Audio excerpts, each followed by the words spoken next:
All right, welcome back to the Moving Iron Podcast. Now in this segment, my guest is Shawn Skaggs of Livingston Machinery.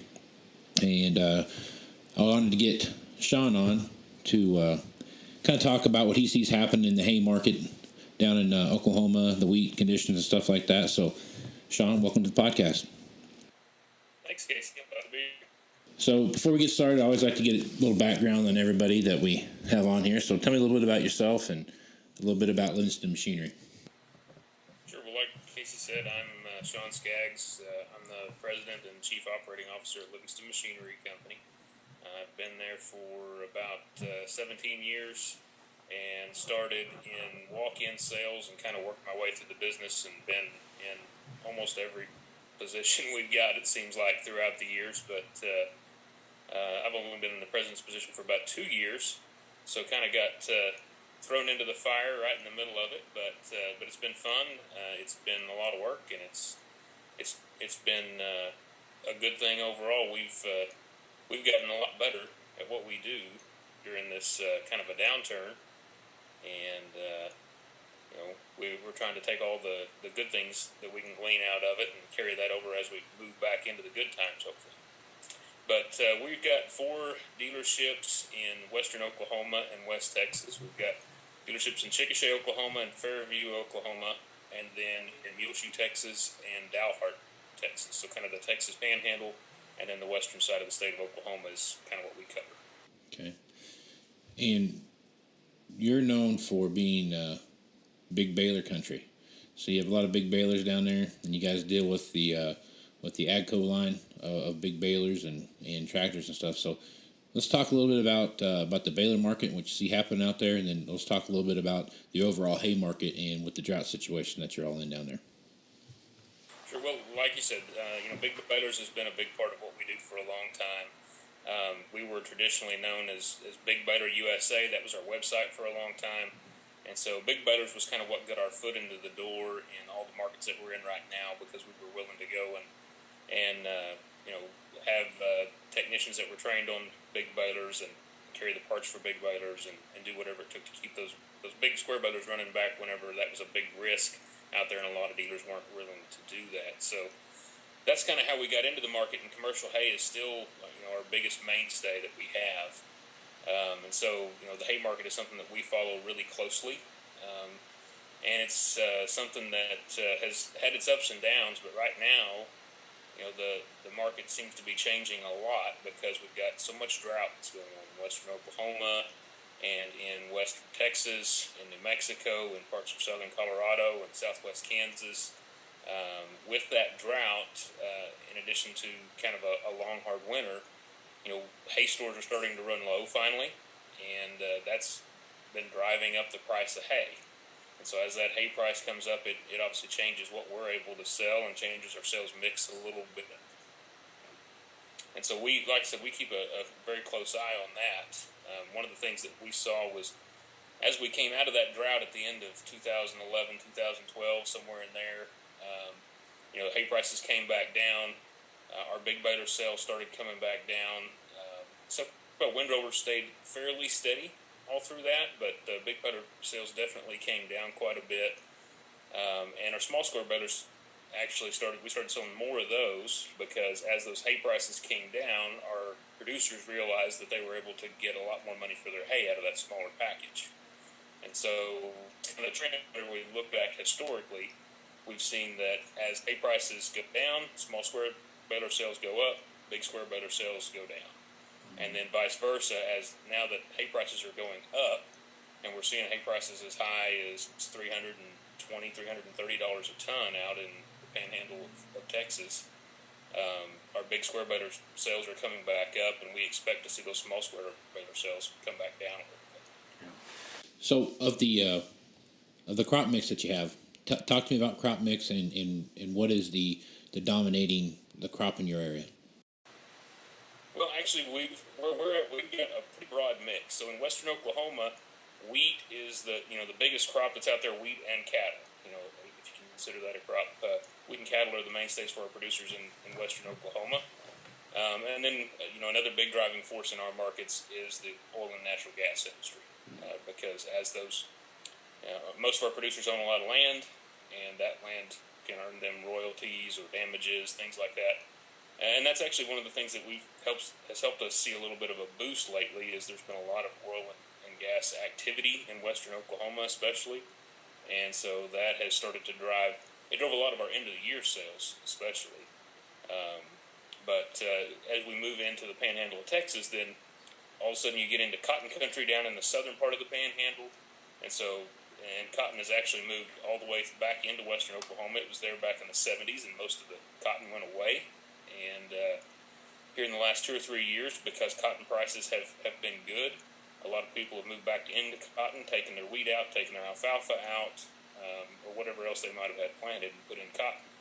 So we've seen a lot of cotton kind of everywhere in our market, even as far north as the northern part of Oklahoma and the northern part of the Texas Panhandle.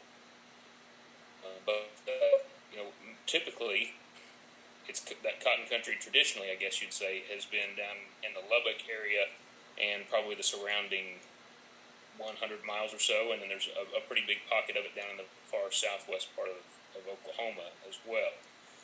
And then whenever you get up into the northern part of the Panhandle, that's traditionally been a lot of corn and a lot of hay as well. And that's one of the reasons that we opened a store up in Dalhart, Texas back in 2016 was because we traditionally sold a lot of big square balers and a lot of windrowers up there, even though it was a pretty good distance away from our other stores. But as about the same time that we moved up there, they actually changed that up a little bit because the dairies that are in that area went from feeding dry hay to feeding wet hay, and so now they're chopping all that, and so we're still able to sell windrowers up there, but haven't actually sold very many big square balers up there because they've made that big shift away from dry hay, and that's affected our big square baler market as well. Mm-hmm. But we kind of expect that to come back as it stayed so dry for so long now. I think a lot of that corn is probably going to get baled this summer. That's typically what's happened whenever we went into drought situations. They bale a lot of corn stalks, and that usually helps us to kind of clean out some of our old inventory as well. I shouldn't say old inventory, probably our higher baled inventory. So big square balers that might have 30, 40, 50,000 bales on them will still go ahead and move whenever we get into that type of scenario because people will want something that can handle a lot of capacity whenever they go and start baling those corn stalks up. And I think that with corn prices being as low as what they are and hay prices being as high as what they are and people being desperate to feed cattle, I think we'll probably see a lot of corn stock get better. Drought situation, a lot of different things going on. I've been reading a lot of articles, been talking to a lot of guys that I know from, down in Kansas, Oklahoma area, and a lot of the wheat that they planted didn't come up. I wouldn't say a lot, but sometimes that might get exaggerated in the stories that I get told. But a good percentage of the wheat that got planted didn't come up, and so that's affecting a lot of guys for their winter grazing programs, putting their cattle out on the wheat. So, kind of how's that affected your hay business, and how's that affected your outlook as far as hay equipment sales go? Well, one of the biggest effects it's had, and it's mostly in the northwestern part of Oklahoma and the northern part of the Panhandle up there, where they've been in really extreme drought situations. They either didn't have their wheat come up, or it came up and got about 2 inches high and then just turned brown. And so in those situations, normally down in our part of the country, we winter all of our cattle on wheat. I mean, that's one of the main reasons that everybody plants wheat is because you can winter the cattle on it and then still pull cattle off in March typically and be able to go ahead and harvest a crop off there in June. But this winter, they haven't been able to really winter cattle on it. Hadn't had enough of a stand for it to be able to to take that. And so they've had to feed hay all winter long. We actually had a huge supply of hay going into this winter. After we went through those drought years a few years ago and came back out of that, all of our producers went into this mode of storing extra hay. And they usually had about at least 2 years' worth of hay sitting in the barn or out in the lots, ready to feed the cattle. And there was a lot of it was still old hay, but they were keeping at least an extra year's worth of hay on hand. But this winter, between the hay that got donated whenever we had the wildfires up in the Panhandle of Oklahoma, the northern part of the Texas Panhandle, and in southern Colorado, those wildfires prompted a lot of people to go ahead and donate hay because they knew they had extra hay, and so a lot of that hay got donated up in those areas, and that cleaned a little bit of the old hay out. And then going through this winter the way that we have, and more grazing than what they've had this winter on wheat, they've just fed up all those hay stores. I've talked to multiple producers over the last few weeks that have all said, man, hay prices are really good. I'd really like to sell some hay, but I'm scared to death to sell anything that I've got. I think I'm just going to take everything I've got just to get through this winter. Yeah. And as dry as it is now, and no more than we've seen our grass start to come on here, a lot of them are afraid that they're going to keep feeding that hay, through April possibly. Mm-hmm. And that's, typically in April we've got grass by then. We can turn cows out. Yeah. So the overall outlook for the hay market then sounds like it's going to be a pretty good deal for you guys. Yeah, I think it'll be a good thing. I mean, obviously we'll have to have enough rain that we can actually produce some crops. Yeah, that's going to be helpful. Yeah.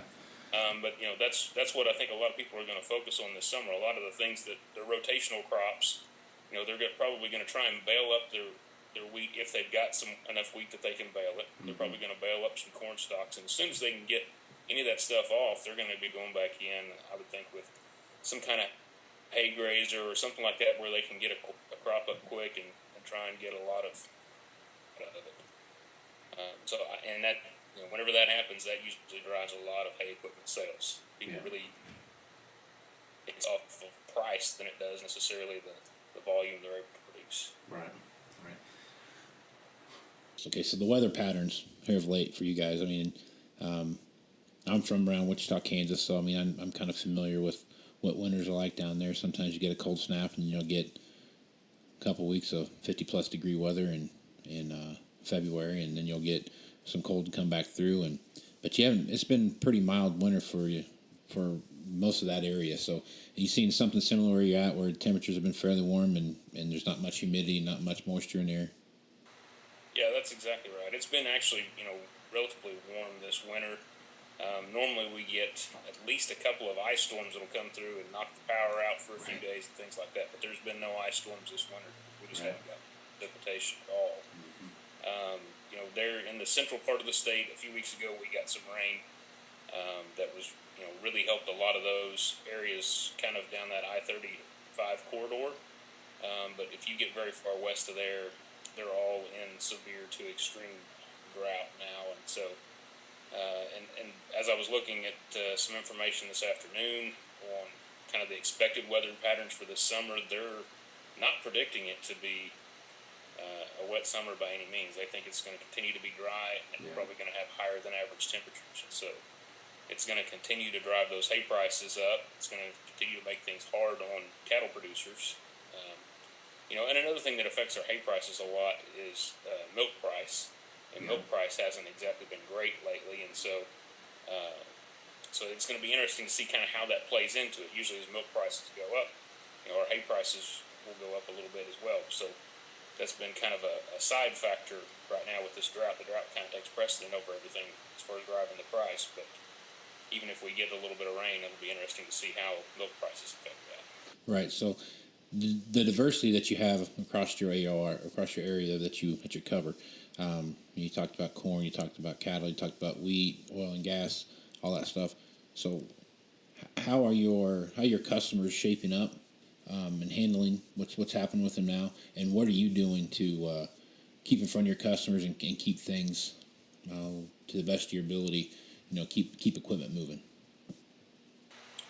Well, as far as how they're shaping up, it really depends on where they're at.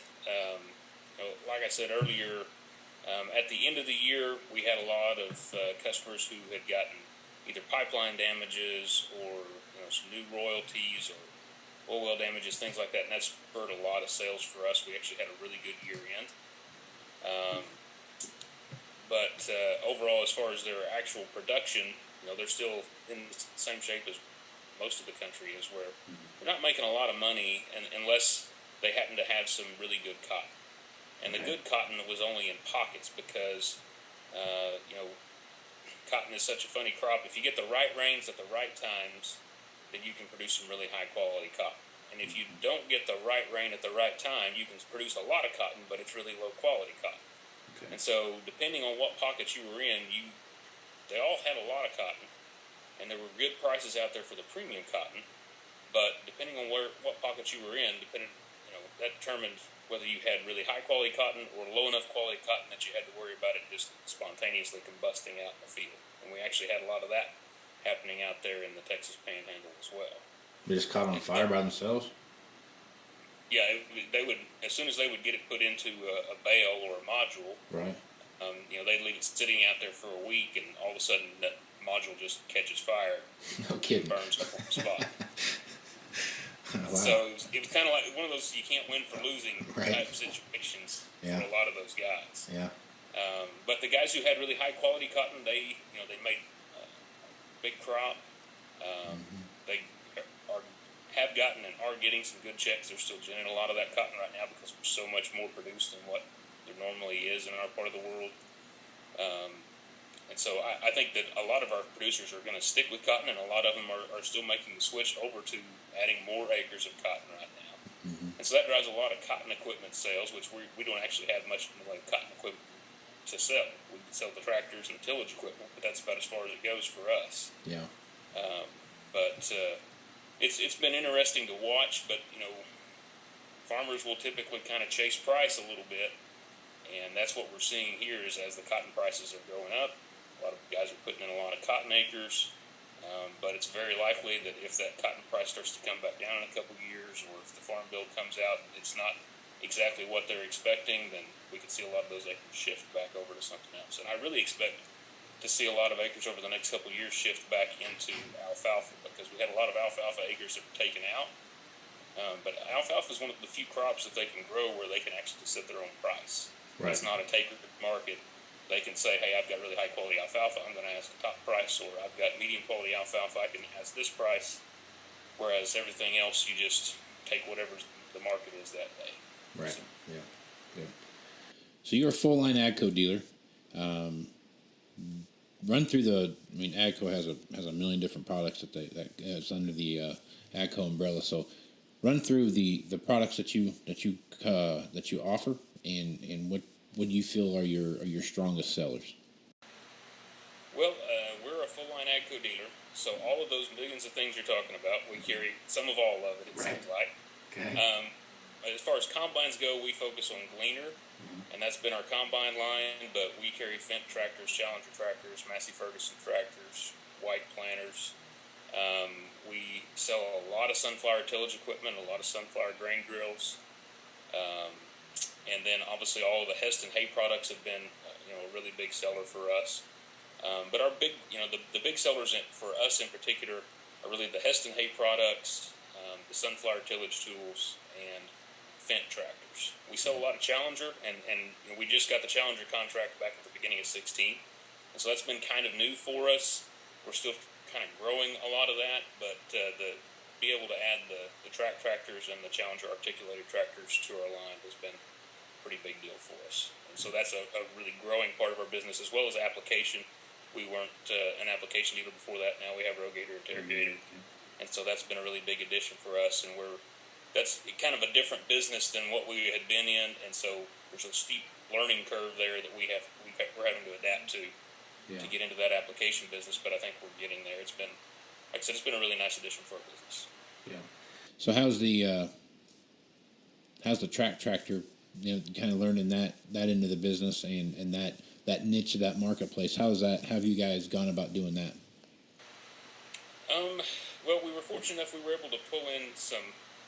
We had bought out Warren Catt's Ag division back at the beginning of 16, and that's how we got the Challenger line. So we were fortunate enough that we were able to retain some of their people that had a lot of product knowledge on that already.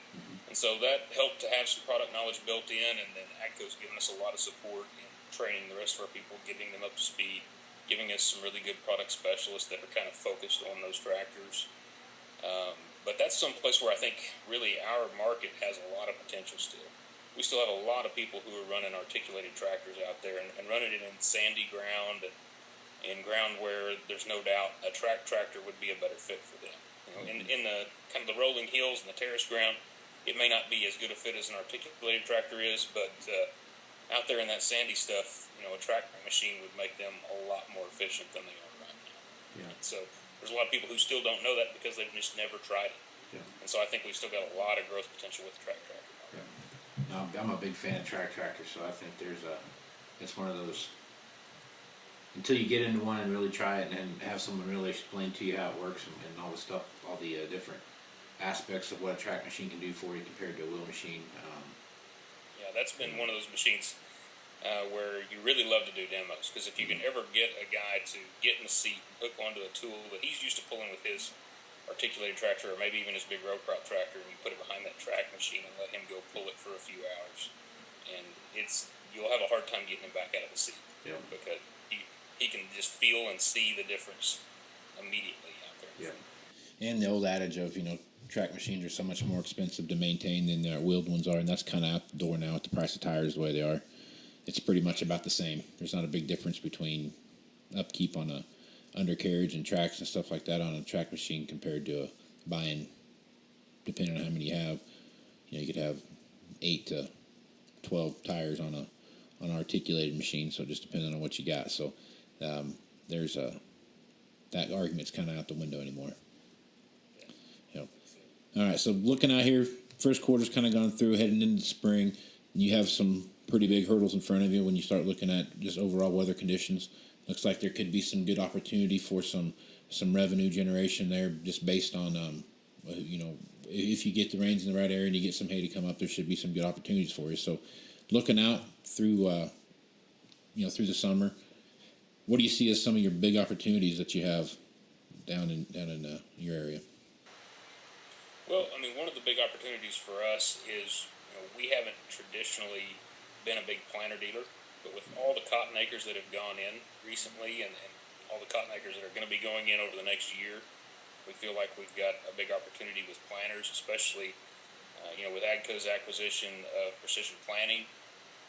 There's not traditionally been a lot of precision planting pushed down in our area, and we've just recently become a precision planting dealer, and so with the precision planting edition and being able to get those white planters with the precision products on it from the factory, we feel like we've got a lot of opportunity there, and we've got a lot of customers that are really interested in that. They've just never known who to talk to or how to find the right information around them.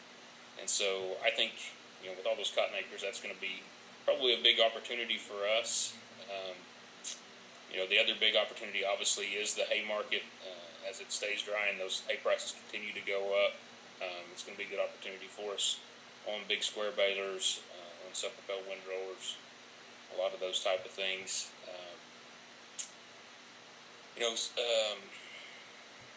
We've got some other,